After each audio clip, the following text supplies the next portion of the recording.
Finally the Premier League is here. And what better team that can start other than the reigning champions Arsenal na team yenye imetoka relegation. Itakuwa ngumu. Watu wanafikiria hii game itakuwa rahisi, but itakuwa ngumu. Number one, why I'm saying it's going to be tough is, unajua team imetoka relegation, there is no way that wanasema wanaweza kuja na wapigwe. No, it's like when mgeni umeingia, like you want to show yourself, you want to prove that you are dominant, you want to prove that you still have it, that you are this Premier, you want to make a statement in Premier League. And I think Frank Lampard and Coventry are going to do that today.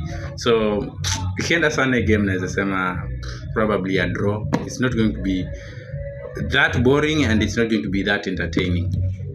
I'm going to have to say this is going to be a draw.